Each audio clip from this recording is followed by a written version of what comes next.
My name is Evelyn Grace Whitmore, and I'm 72 years old. I've lived in the same modest two-story home in a quiet Indiana suburb for most of my life. The floors creak in the winter, the paint on the shutters has long since faded, and the garden out front isn't as tidy as it used to be. But this house, this life, it held memories, laughter, love, and more heartbreak than I ever imagined I'd endure in one lifetime. But nothing prepared me for the kind of heartbreak that came from my own grandson, Daniel. When Daniel was born, it was like a second chance at motherhood. My daughter, Lacey, had him when she was only 19. She wasn't ready to be a mom, and his father was never in the picture. He ran off before Daniel even took his first breath. Lacey tried, she really did, but her life was always chaos. She bounced from boyfriend to boyfriend, apartment to apartment, job to job. So by the time Daniel was 6, she showed up on my doorstep in the middle of the night, clutching him in one arm and a trash bag of clothes in the other, and said, "Mom, I can't do this. You take him, please. Just for a little while." That little while turned into forever. Raising Daniel wasn't easy. He was sensitive, quiet, a thinker. Teachers said he had trouble focusing, but I always knew there was something special about him. He'd stay up late building intricate Lego cities, drawing comic books with full storylines, dreaming of creating video games or animated films. He didn't have many friends, but he had me, and I was proud to be his person. Every time the world told him he wasn't good enough, I told him he was more than enough. When he got suspended in 7th grade for lashing out at a teacher who mocked his stutter, I marched into the school and demanded that teacher apologize. When Lacey accused him of being lazy because he didn't want to work at her boyfriend's shady car wash, I told her she didn't get to shame someone for having dreams. And when he got rejected from his top college because his grades weren't perfect and his application essay was too raw, too honest, I hugged him so tightly he cried into my shoulder for the first time in years. "I feel like you're the only one who sees me, Grandma," he whispered. "You're the only one who believes I can actually be something." And I did believe that, with every fiber of my being. He eventually got into a local tech program, started making online content, gained a small following for his digital art and gaming clips. I saw the fire in him again, the one I hadn't seen since he was a kid building castles out of couch cushions. But life still threw curveballs. His old laptop died. Then his car broke down. Then the rent for the little studio apartment he'd scraped together money for tripled overnight. He moved back in with me when he was 22. Said it would only be temporary. "Just until I launch this new project," he said. "I've got this idea for an app. Something that helps creators connect and monetize. It's big, Grandma. I swear. I just need some startup money. Just enough to get it off the ground." I hesitated. At my age, money doesn't exactly grow back. I had my pension, my Social Security, and about $47,000 in savings, my emergency cushion, funeral fund, and rainy day money all rolled into one. But Daniel looked at me with those same wide, hopeful eyes he had as a little boy. And I thought, if I don't help him now, when will I? No one else believed in his vision. No one else ever had. So I gave him everything. Every single dollar. "Use it wisely," I told him. "You don't have to make me rich. Just make me proud." He promised he would. He hugged me for a long time that night. Called me his hero. Told me someday he'd pay me back 100 times over. For a few months, things were beautiful. He worked late into the night. He showed me design sketches, code samples, even business plans. He talked about pitching to investors, launching on Kickstarter, doing things the real way. I made us tea every evening and listened to him dream out loud like we used to when he was young. But then, things started shifting. He became distant, cagey. His door stayed closed more often. The updates stopped coming. He left the house early, came home late. I told myself he was just busy, focused, chasing success. Until one morning, I knocked on his door, and he was gone.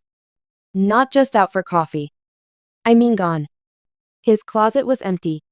His laptop was gone, drawers too. He'd taken clothes, shoes, even the little Polaroid picture of us I'd tucked into his desk drawer. No note. No text. No call. I waited for hours, then days. I called his phone. It rang once, then went straight to voicemail. I checked his social media. Deactivated. I called Lacey, who hadn't spoken to him in over a year and frankly didn't care. That's when the panic set in. What had happened? Was he in danger? Did something go wrong with the app?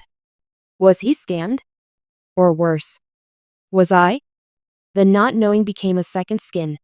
I didn't sleep. I barely ate. I sat on the edge of my bed at night, replaying every moment, every conversation, every red flag I'd ignored. Had I pushed him too hard? Trusted too much? Was I blind? And then, 10 days after he disappeared, I walked into his room for the first time. Everything looked undisturbed at first. The bed still unmade. Curtains drawn. But something was off. It felt hollow. Like a stage set after the actors have gone home. I don't know what I was looking for. A clue. A note. A reason. Instead, I found the truth hidden inside an old, torn backpack stuffed in the closet corner.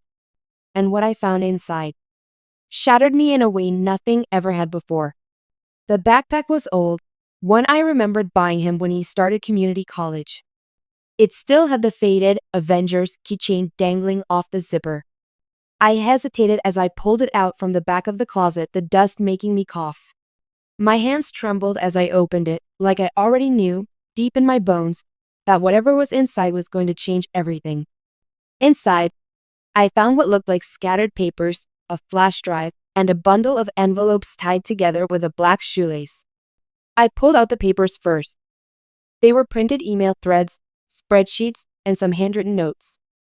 The first page was labeled, Investor Proposal of Genesis Launch. My heart skipped.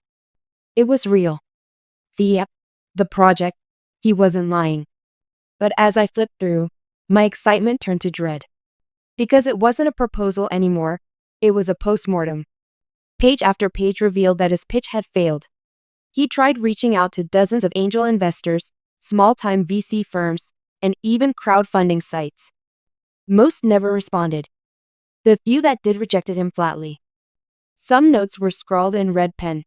Not scalable. Too similar to existing platforms. No traction. No market proof. There were angry notes in Daniel's handwriting, full of frustration and desperation. They don't get it. I should have never tried this route. I'm out of time. She gave me everything, and I blew it. Tears welled up in my eyes as I realized what must have been happening while I thought everything was fine. He was spiraling, and I hadn't even seen it. I thought we were talking every night over tea, but the truth was, he was drowning. I picked up the bundle of envelopes next. Each one had a name on it. Grandma, Mom, Reese, Jeremy. For me, I opened mine first. The letter inside was written in Daniel's handwriting, but it wasn't the boy I raised who wrote it. It was someone scared, exhausted, and broken. Dear Grandma, I'm sorry. I don't even know where to begin. I never meant to take your money and vanish. That was never the plan. I really believed I could make this work. I wanted to make you proud so badly. You believed in me when no one else did, and that meant everything. That's why I can't face you now. I failed. I lost the money. I lost the pitch. I lost everything. I couldn't take the looks anymore, not yours. Yours were always kind, but the mirror. I see a loser when I look at myself. I thought I was building something, but I built a lie. I don't know where I'm going yet, but I need to disappear for a while. I need to figure out who I am without constantly disappointing everyone. Please don't look for me. Please don't hate me. You were my hero. You still are. I just couldn't be yours. Love, Dania. I read it 3 times, sobbing by the third. He wasn't running away because he was a criminal. He wasn't stealing from me. He was ashamed and alone, and I had no idea. I opened the other envelopes. The one to Lacey, his mother, was brief. Cold, almost. He wrote, "I wish things had been different between us. Maybe we'll talk again someday, but I need space. Please don't reach out." Another envelope was to Reese, his best friend from high school.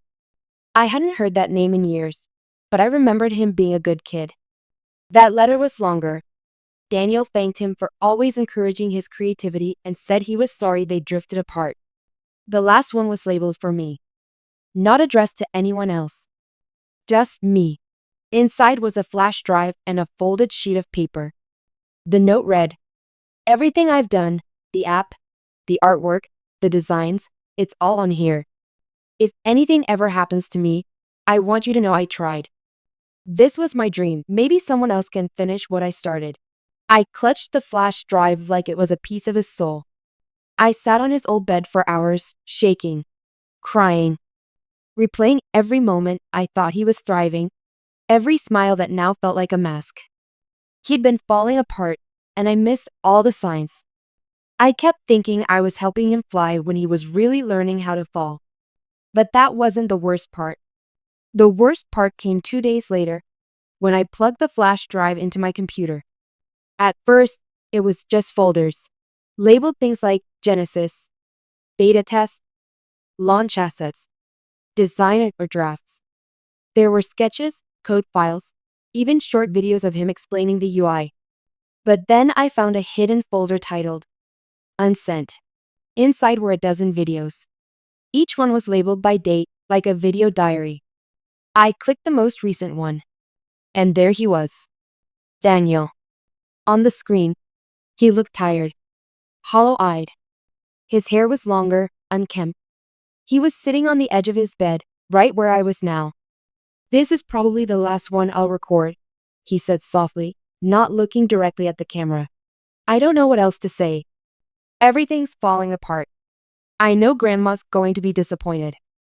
I hate myself for taking her money and turning it into nothing. I keep thinking maybe I'll wake up and figure it all out. But I'm starting to believe. Maybe I was never meant to be anything." He paused, then whispered, "Sometimes I wonder if disappearing is the only thing I'm good at." That line hit me like a truck. I slammed the laptop shut and just screamed. I had to find him. I had to know he was alive.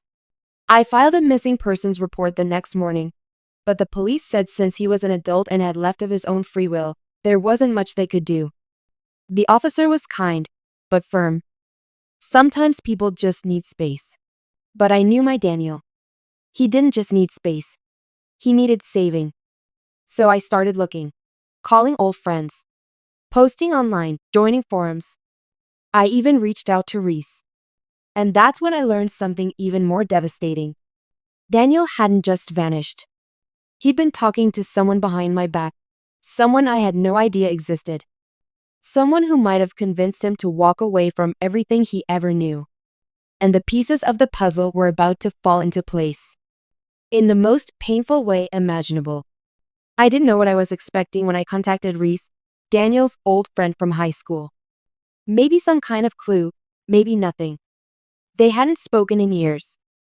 But when I left a voicemail on the number I found through an old directory, I didn't even finish explaining before he called me back, frantic. "Mrs. Whitmore, this is Reese. I've been meaning to reach out.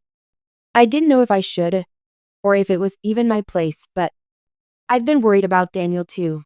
My throat went dry. "So you've heard from him?" There was a long pause on the other end. "Not directly," Reese said carefully, "but I know who he left with. That's how I found out about Lena. He told me they met online, about 8 months before Daniel disappeared.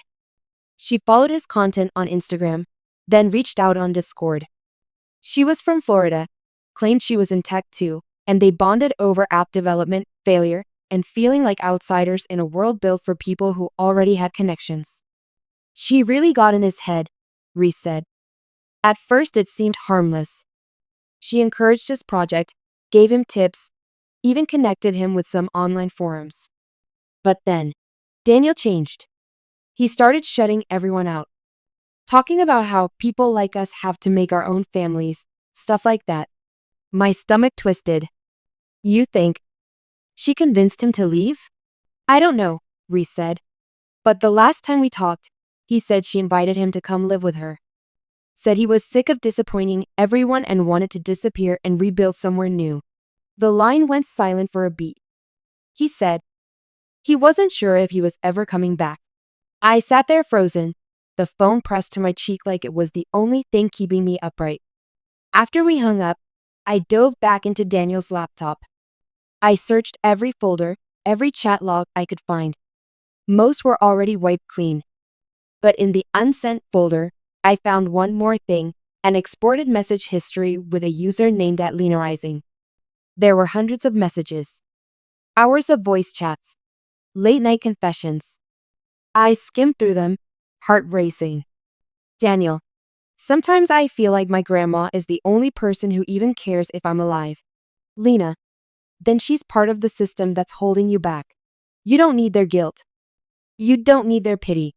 You need to cut the cord. Daniel, but she raised me. She gave me everything. Lena, exactly. And she expects you to pay for it. Whether she says it or not, she owns you. If you want to be free, you have to let go. Every word felt like poison. I wanted to reach through the screen and pull him back to me. To scream, no, Daniel. That's not what love is. That's not what I wanted for you. But the past can't hear you. And neither can the people who've chosen to disappear. I spent the next few days trying to track Lena down. I called her handle out on every message board, posted on forums, even messaged people who followed her. Most didn't respond.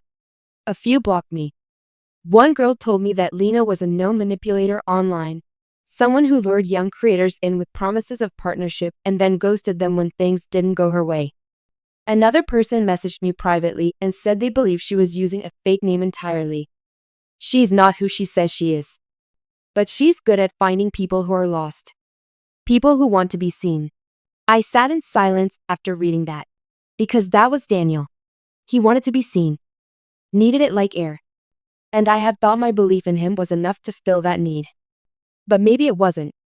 Maybe I had loved him so much I didn't realize I was holding on too tight. A week passed. Then 2. I stopped sleeping again. My days were filled with online searches, messages, dead ends. My nights were filled with dreams of Daniel standing just outside the doorway of his room, looking at me like he wanted to say something but couldn't find the words. Then, on a Thursday morning, I got a letter in the mail. No returned address. Inside was a photo. It was Daniel, sitting at a beach cafe. His hair was shorter. He had a scruffy beard now. He looked older, a little thinner. But he was smiling, barely. The kind of smile you give when someone tells you to smile, not because you mean it. Tucked behind the photo was a short note. Typed. He's alive. He's okay. Please stop looking. That was it. No address. No phone number. Just that. I clutched the letter like it was a lifeline. It was the first real proof I'd had that he was even still on this earth. But it didn't make anything better. If anything, it made it worse. Because now I knew he was out there, living a new life. One where I didn't exist. One where the woman who poisoned him against his own family was the only voice he listened to. I wasn't angry. I was just hollow. Like I'd lost him in slow motion. Like I'd spent 22 years raising a boy, believing in him, sacrificing for him. And in the end, none of it had been enough to keep him from walking away. But even in the deepest part of me, I couldn't give up. I still believed in him. And then, one night, almost a month after he vanished, I found something else. Something I'd missed before. Something he never meant for me to see. Hidden in a folder buried 5 layers deep inside his laptop was a password-protected file labeled, "What She Doesn't Know." And when I finally cracked the password, everything changed. Because inside that file wasn't code, wasn't app development. It was a confession. A secret Daniel had been hiding not just from the world, but from me. A secret so dark, so deeply buried. It made me question everything I ever thought I knew about my grandson. It took me 3 hours to guess the password to the file. I tried everything. His birthday, his favorite superhero, the name of our old dog. Nothing worked. But then I remembered something he said once when he was 16, after a particularly hard day at school. He had curled up on the couch next to me and whispered, "You're the only one who makes the world quiet." So I typed in, "Own lion you believed," and the file opened. My hands were shaking. My mouth was dry. I had no idea what I was about to find. I expected maybe a journal, or some old messages. Maybe a project idea he was embarrassed about. But it wasn't any of that. It was a 20-page document, typed, formatted, and titled, "What Really Happened with the Money, Confession Private." I started reading, and within the first paragraph, I felt like the air had been ripped out of my lungs. Because Daniel didn't just lose the money. He gave it away. To Lena. She told him she was being evicted, that her landlord was threatening her, that she had a terminal illness and no insurance, that she was scared and alone and didn't have family to turn to. Daniel wrote that he couldn't watch someone else suffer after everything Grandma did for me, and so he transferred nearly $35,000 of the $47,000 I gave him directly to Lena's private account over the span of 4 weeks. He never told me. He didn't tell anyone. He justified it to himself by writing that he'd still build the app and make the money back eventually. But deep down, he admitted he knew he was being manipulated. He said he started to realize something was off when Lena suddenly changed. She stopped returning calls for days, then reappeared with excuses. She said she had to travel, had to go off the grid. When he asked about the money, she grew cold, deflective, angry. And then, right before he disappeared, Daniel wrote that he finally confronted her, told her he wanted to meet her in person. She said yes, then ghosted him for an entire week. When she finally responded, all she said was, "I thought you understood. I thought we were different. Maybe I was wrong." That night, Daniel packed his things and left. His last words in the file were, "I feel like I betrayed the only person who ever truly loved me. And for what?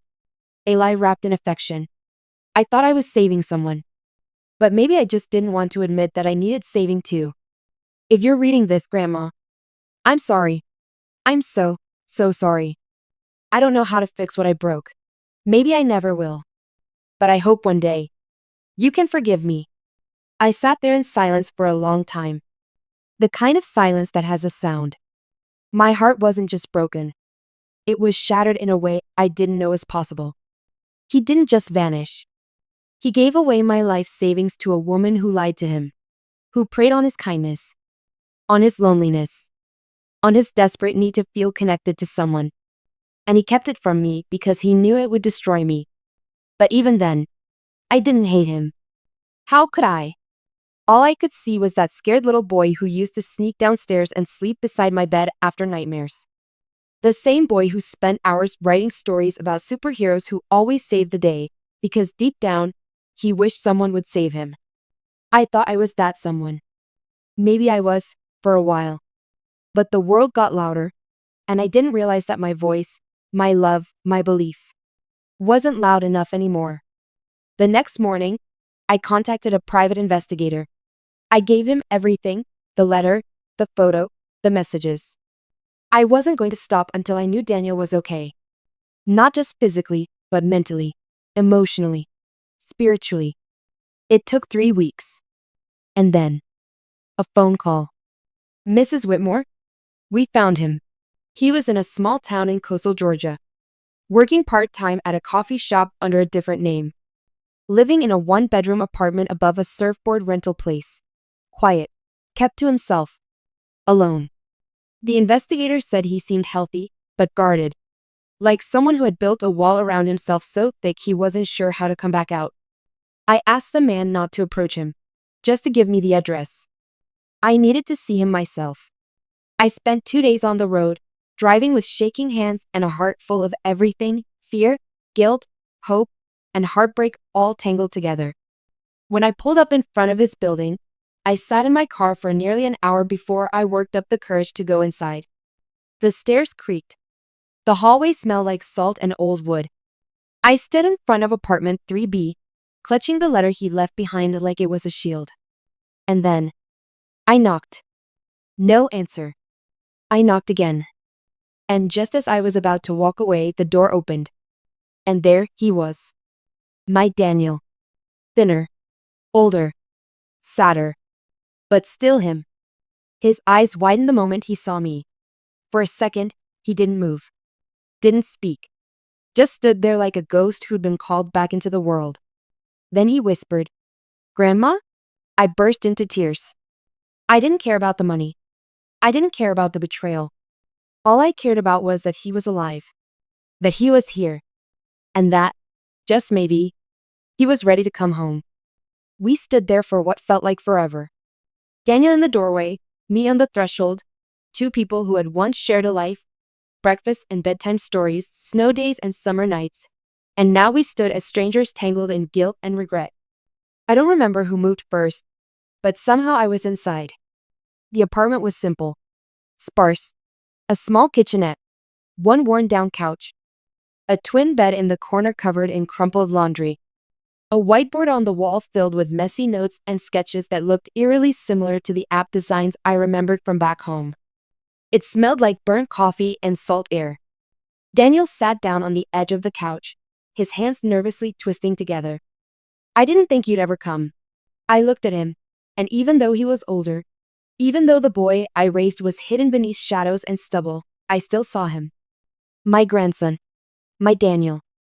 I wasn't going to, I said honestly. Not at first. He nodded slowly, eyes down. I wouldn't have blamed you. There was silence again. Heavy. But not angry. More. Exhausted. Then, finally, he looked up and met my eyes. How much do you hate me? My heart cracked at the question. Is that really what you think? I whispered. He didn't answer. Just stared at the floor. I walked to the tiny table near the window and sat down. The same way I used to sit across from him at home when he brought me his sketches or asked if I thought his project ideas were dumb. I don't hate you, I said. I never could. But Daniel, you broke something. Not just trust. Not just our relationship. You broke yourself. You handed your heart to someone who didn't earn it. And you shut out the one person who would have never let you drown. Tears filled his eyes, but he didn't wipe them away. I thought I was protecting you by running, he whispered. After what I did. I couldn't face you. I gave her everything. Everything you gave me. I didn't even use a cent of it for the app. I know, I said quietly. I read your file. He looked up sharply, panic flashing across his face. The confession folder? I nodded. You didn't mean for me to find it. But I needed to understand. He ran a hand through his hair and let out a long, broken sigh. I don't know who I am anymore. I thought I was building something. A business, a future. But I think I was just trying to build an escape. I nodded slowly. We all build escapes. But some are worth rebuilding. Others need to burn. He gave a half laugh. So what now? You want me to come back? Pretend like none of this happened? No, I said firmly. I don't want to pretend. I don't want to forget, and I don't want you to come back unless you're ready to come back whole. His face twisted in shame. I don't know if I ever can be. I reached into my bag and pulled out the Polaroid photo he'd taken from his desk, the one of us in the backyard, planting tulips when he was 10. I slid it across the table. I still believe in you, I said softly. Not because you're perfect. Not because you're successful. But because you're mine. And you're trying. His lips trembled. I don't deserve that. No, I said, my voice cracking. But neither do I deserve to grow old without you in my life. That's when the tears came. Full and fast. He covered his face with both hands and cried like he hadn't let himself cry in years. I moved across the room and held him the way I did when he was small. The way I did after every scraped knee, every bad grade, every night he thought the world didn't want him. For a long time, we just stayed like that. And then we talked. For hours. He told me everything about Lena, about the way she made him feel like the only person who saw him as an adult, not a kid with dreams. About how she twisted that trust into something toxic. About how embarrassed he was when he realized he'd been played. How disappearing felt easier than confessing. He told me he tried to build the app again, but he couldn't focus. Not with the guilt, not with the shame. I still want to finish it, he said. But this time, not for success. Just to prove to myself that I can. We agreed he wouldn't move back in, not yet. But we'd stay in touch. Calls, video chats, real conversations. No more running. I left the next morning, but before I did, I gave him something. A letter. Not a guilt trip. Not a lecture. Just a story. A story about a little boy who used to draw superheroes because he wanted to be one. About a grandma who never stopped believing he already was. And tucked inside the letter was the last $100 I had in my wallet. Not for rent, I said. Not for food, for flowers. Or a new notebook. Or something that makes you feel alive again. He laughed through his tears and hugged me so tightly I thought my ribs might crack. I'll make you proud someday, he whispered. I already am, I said. That was 3 months ago. He calls now. Not every day. Not even every week. But enough. And last week, he sent me a beta link to the app. It's clunky, slow, not quite ready. But it exists. He called it Haven. He said it's for people who feel like they don't belong anywhere.